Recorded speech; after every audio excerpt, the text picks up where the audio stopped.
Hello and welcome to Bust or Trust, a kids' mystery podcast. I'm Tiernan. And I'm Athena. Bust or Trust is a podcast where we unravel the world's greatest mysteries with help from you, our chief detectives. We present all the best evidence and then ask you to decide. Which team are you on? Are you a myth buster like me? Or are you a myth truster like me? We look into all sorts of strange stories from around the world. No mystery is too big for us. Like, who you gonna call? That's easy. Ghostbusters. Okay, but what's their number? It doesn't say that bit in the song. That's a very good point. Who needs them anyway? We've got Team Buster. We ain't afraid of no ghosts, because they're not real. Anyway, we'll tell you at the end of the show just how to get in touch, so you can let us know if you're on Team Buster or the best one, Team Truster. So, chief detectives, get ready to take notes and start putting together your case, while we have a quick word with the grown-ups. Hello there, mystery fans. Did you know that we depend on your support to keep making Bust or Trust? If you subscribe and support Bust or Trust on Patreon or Apple Podcasts, you'll get access to weekly subscriber bonus episodes with extra evidence, ad-free listening, and early access to all our episodes. And you'll get our weekly newsletter full of fun facts, book recommendations, fun new words, and a monthly colouring poster to print at home, featuring some of the weirdest and wildest mysteries we've investigated. To support the show and get access to all these great goodies, just click subscribe in Apple Podcasts, subscribe to Patreon via Spotify, or visit patreon.com/Bust or Trust podcast. Or for more information, visit our website at bustortrust.com. Hello, parents, homeschoolers, and teachers. Trusty narrator here from the Who Smarted podcast. Our 15-minute episodes are perfect for car rides, bedtime, break time, class time, or anytime. We make learning science and history fun and funny for 7 to 11-year-olds with new episodes every week. Look for Who Smarted on any podcast platform or at whosmarted.com. And teachers get a free subscription to our ad-free version by clicking educators at whosmarted.com.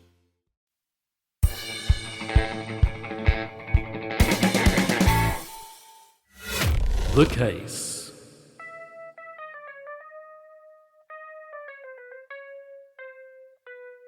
There it is again. But where could he be hiding? I checked everywhere. What is this now? Who is hiding somewhere? The Phantom of Bust or Trust HQ. Didn't you hear that sound, Athena? Just like today's case of the famous Phantom of the Palais Garnier, we are being haunted by a brilliant musician. I did hear it, and I don't really think it sounded like the work of a brilliant musician, Tiernan. Where exactly could anyone hide in here anyway? I've checked under the desk, in the cupboard, and that bit behind the toilet, so maybe in the air vents? I don't think there's someone hiding in their air vents playing little songs on a keyboard. And if there was, I'd actually quite like it. It's a nice little tune wherever it's coming from. It's definitely a phantom. Let me tell the chief detectives about the case, and they'll see that we have exactly the same problem. Oh, thanks for the intro music. He's got excellent timing, our phantom. OK, chief detectives, here's what we know. The Palais Garnier is a historic opera house in Paris. It was built in the late 1800s under the orders of Emperor Napoleon III. The building is known for its amazing design, as it's filled with incredible paintings, columns and statues of Greek myths.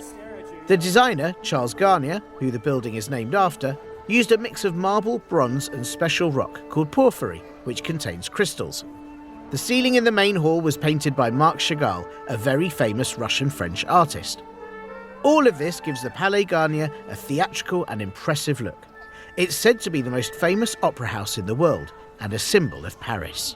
But that's not all the Palais Garnier is famous for. In 1910, a French author called Gaston Leroux wrote a book called The Phantom of the Opera. The story tells of a young singer who was given musical lessons by a secret music teacher who is actually the Phantom, a masked musical genius who lives within a secret lair hidden in the Palais Garnier. The book was extremely popular and was adapted into many stage and film versions, most famously the musical by Andrew Lloyd Webber. Except the author, Gaston Leroux, said his book was based on historical events, and right up until he died, Leroux insisted that the Phantom of the Palais Garnier did actually exist. Over the years, many strange things have happened at the Opera House, and some people think they could have been caused by the mysterious character Leroux wrote about in his book. The building's incredible design means there are many strange secret parts where someone or something could have been hiding. But to this day, no one has been able to prove if there was ever a real Phantom of the Opera.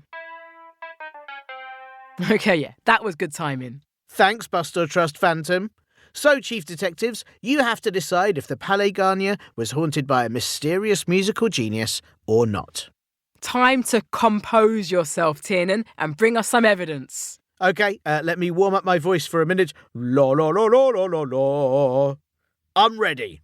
Here is Act 1, the first piece of evidence. First piece of evidence. The first piece of evidence is the story about who the Phantom might have been in real life. In 1873, there was a fire at the Paris Opera's former venue, the Salle de Pelletier. It was said to have been caused by an accident with the gas lamp they used for lighting. Sadly, the venue burned down, and legend has it that a young pianist named Ernest was performing there that night. He suffered burns to his face, causing him to be disfigured, just like the Phantom in Gaston Leroux's story. The legend says that Ernest then ran away to hide under the new home of the Paris Opera, the Palais Garnier, and lived there until he died. Sometimes his eerie cries could be heard by people attending the opera. Could he have been the real Phantom? I don't think so, especially as there's no proof at all that Ernest ever existed. It was unfortunately pretty normal for gas lights to cause accidents, as they were the main type of lights used in Paris in the 1800s. Often, ballerinas' dresses would brush against the lights and catch on fire. This happened to a famous ballet dancer called Emma Livery in 1863. It's thought that a ballerina's dress catching a light is how the fire at the Salle de Pelletier started. But there's no evidence at all that anyone was hurt in the blaze, and there were certainly no records about a young pianist called Ernest. That's all just a story that may have only started after people read Gaston Leroux's book. But then, at the Palais Garnier in 1896, there was the famous Grand Chandelier crash that some people think may have happened on purpose. The Opera House has a huge chandelier in the main room with many lights. It's made of bronze and crystal and weighs 7 tons, the same as a fully grown African elephant. It's another part of the building's design that's made it famous, and it would have had to be very securely connected. But in 1896, one of the counterweights from the chandelier fell.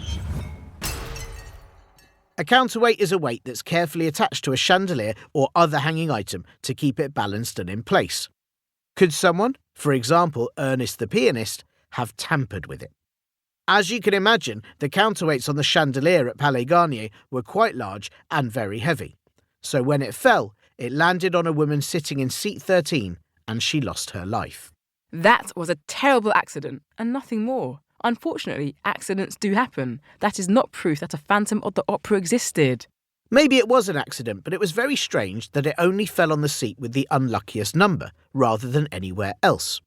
Gaston Leroux included the event in his book The Phantom of the Opera, and in his story, it's the Phantom's evil doings that caused the counterweight to fall.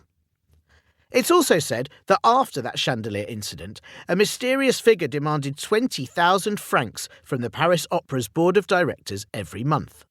Francs were the currency they used to have in France, and 20,000 of them in the 19th century was a lot of money. This person reserved theatre box number 5 every night, and it's now known as the Phantom's Box. A theatre box is a special private area just for a few people that usually has a very good view of the stage. Maybe Ernest threatened to tamper with the chandelier unless they paid up.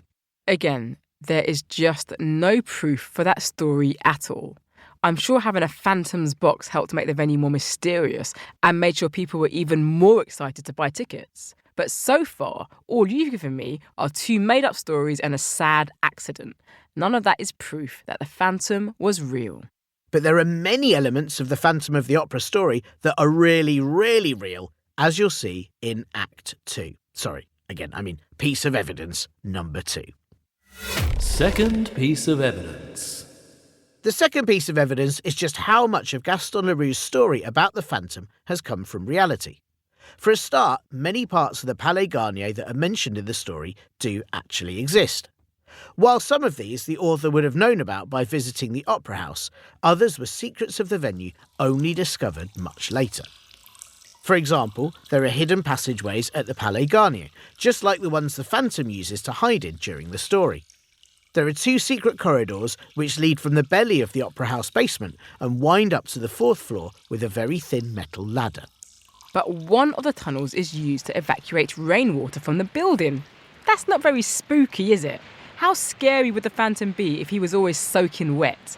There's no stories about a creepy guy who didn't wipe his feet before stepping on the fancy carpet of the Palais Garnier, is there? No, and you're right, his piano playing would have been a lot more, squelchy. But that's only one of the corridors, so maybe after he'd got drenched a few times, he learned to use the other one. And besides, check this out. The underground lake, where in the story the Phantom has his secret lair, that is also real. Beneath the opera house is an underground reservoir that was used to keep all the water in that kept rising during the building of the Palais Garnier. The waters are apparently very clear, and rumours say carp live in them too. The reservoir also helps with the building's amazing acoustics because the water acts as natural soundproofing, keeping all the lovely singing bouncing around inside. You're right, the lake does also exist, but it's not quite the same as the one the Phantom was meant to use, which was romantic and surrounded by candles. The reservoir is still used today by firefighters to train for rescue missions. Oh wow, so if the pianist Ernest had run down there to escape a fire, he'd have been fine. Yeah, if he'd waited 100 years or so, I guess. These places might be real, but it doesn't prove there was a Phantom. It just shows that Gaston Leroux did his research really well to give the story some mystery that maybe it did happen in the Paris people know and love. But like with all good operas, the final act is a dramatic one. You know what? I didn't know you knew about operas, Tiernan. I'm really impressed. I don't, but I do know they're filled with drama. Why'd you say that? Well, it's why they always sing like they've stubbed their toe. Oh! On to the final piece of evidence. Third piece of evidence. The last piece of evidence is that in the story, Leroux describes how the Paris Opera buried phonographic recordings in the cellars of the building. A phonographic recording was an early way of recording music. It was a flat disc with grooves in it, and when put onto a gramophone or phonograph, it would play the sounds. In the story, workmen discovered a corpse in the cellar while storing recordings. Interestingly, in real life, the gramophone company did place 48 records in the Opera House cellar in 1907. These records featured the greatest singers of the time and were sealed in 2 containers, only to be opened 100 years later. However, there's a rumour that when the gramophone company went down there, they actually found a skeleton. Could it have been the Phantom's body? Again, there's no proof a body was ever found. There is a story that there was a prop skeleton there, which was used in the opera Le Freischütz, or The Marksman, but there's no proof for that tale either. What is true, though, is that the recordings placed there in 1907 were opened in 2007 and digitised by EMI Records for everyone to enjoy. They were released under the title of Les Urnes de l'Opéra, or, in English, The Opera Urns.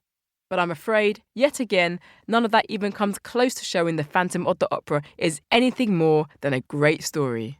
But Gaston Leroux insisted he was real. That's the sort of writer Gaston Leroux was. Mireille Labrière, the woman who translated the Phantom of the Opera into English for the first time, said Leroux was a larger-than-life character who liked to mix fact and fiction so much that he started to believe his own stories. That's why his book contains so many elements that are real and makes the tale even more fun. You know, I believe the Phantom is real, and maybe there's a very good reason we can't find any solid evidence he existed. Oh yeah, what's that? Well, perhaps he never quite achieved his dream of getting all the way to the Palais Garnier.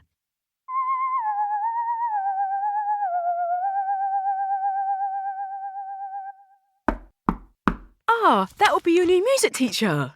I don't want a music lesson without Miss Plinky. Well, I'm afraid Miss Plinky moved away, but I hear this new teacher, Mr. Tom, is very, very good. Come in, come in. Oh, that's weird. There's no one there. Mum, it's coming from the wall. Hello? It is I, the Phantom. I have arrived to teach my musical genius to this child. Oh, right. Hello. And you'll be... Hiding from your sight like a true phantom of the night.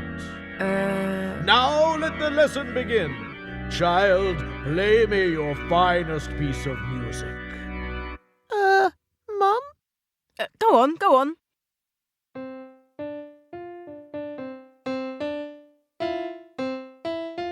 No, it will not do. Bring the piano closer to the wall. Oh, it's very heavy. Bring it closer. Right. Okay. Play it again, child. But this time, like your soul has been torn from your chest and poured into the music, like you are dying from a love like you have never known. Like this.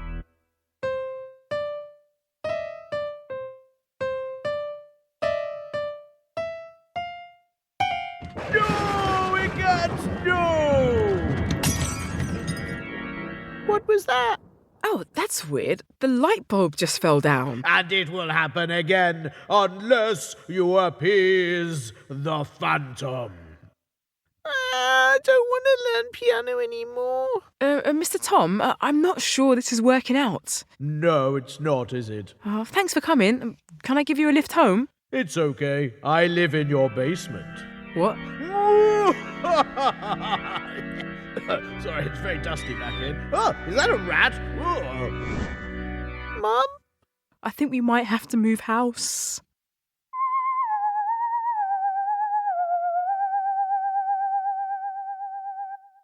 You know, as a music teacher, the phantom leaves me feeling a little bit flat. Me too. I don't think he quite has the key to teaching yet. You know who always hits the right notes, though? Our chief detectives. And now it's time for you to decide. Did the phantom of the Palais Garnier exist or not? Time to recap the evidence. Evidence recap. The first piece of evidence is the fire at the Paris Opera's old venue, the Salle de Pelletier. It's said a disfigured pianist called Ernest escaped the blaze, only to live under the Palais Garnier. And then after that event, there was the sudden chandelier crash and the stories about a mysterious person who kept reserving the number 5 box at the theatre. All of which proves someone, maybe a phantom, was causing mischief at the venue. But there is no evidence that anyone was hurt during the fire at the Salle de Pelletier, or that there was ever a pianist named Ernest, or that a mysterious person would demand the number 5 theatre box was reserved for them. The chandelier crash was an unfortunate accident that doesn't prove the phantom existed at all. The second piece of evidence is the many real elements of the story The Phantom of the Opera. All the secret corridors at the Palais Garnier and the underground lake all really exist. But just because they are real, it doesn't mean the Phantom of the Opera ever was. The author of the book, Gaston Leroux, researched the Palais Garnier very well before writing the story, so it contained many real elements, making it even more gripping. The final piece of evidence is that when a record company stored recordings of singers in the basement of the Palais Garnier, they discovered a skeleton, just like in Leroux's story. One story says a skeleton was actually a prop from another opera, but actually there's no real evidence anything was ever found by the recording company. So now we're handing it over to you, Chief Detectives. What do you think? Are you a Phantom of the Palais Garnier mythbuster? Or a Phantom of the Palais Garnier myth truster?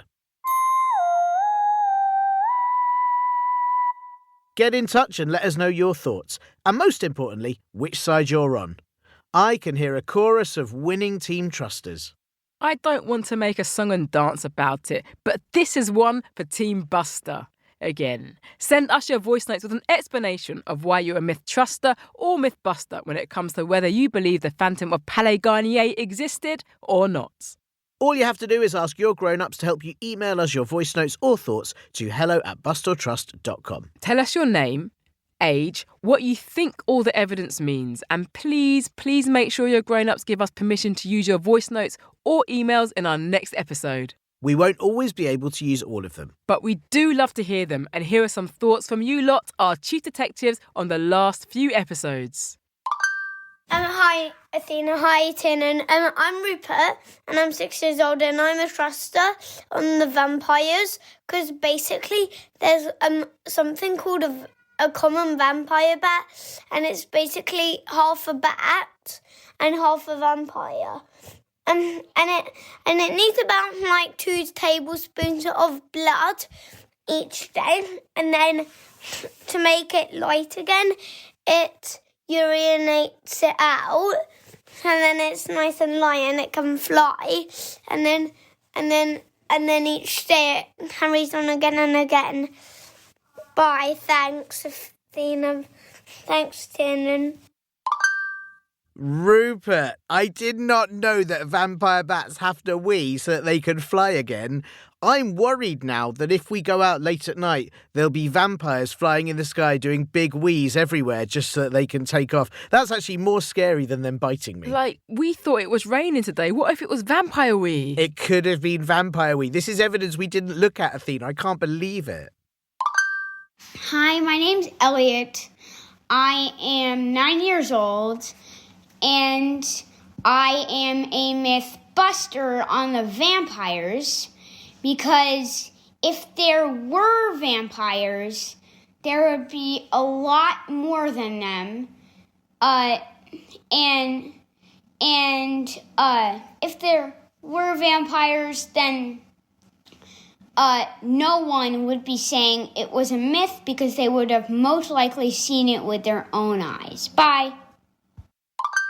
That makes so much sense. Because think about it, vampires live forever. So if they're real, there'd be more vampires than people who don't live forever.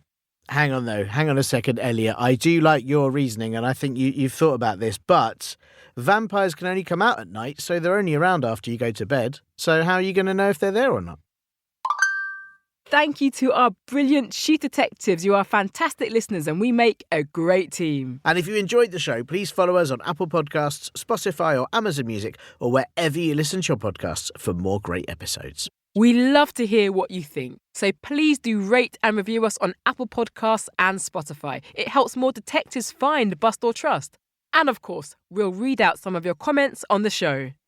Plus, if you pay to subscribe to Bust or Trust on Apple Podcasts or our patreon.com/Bust or Trust page, then you get to hear extended episodes with bonus evidence, get our weekly newsletter, monthly colouring sheets, and we'll also give you a shout out on the show too. Thanks for listening. We'll see you next time for more Bust or Trust.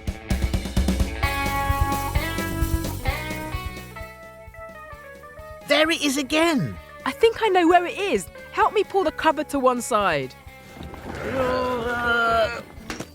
There! It was that tiny keyboard.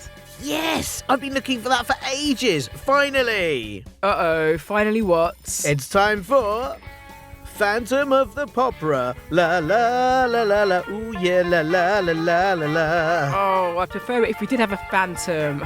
I really hope the batteries run out soon.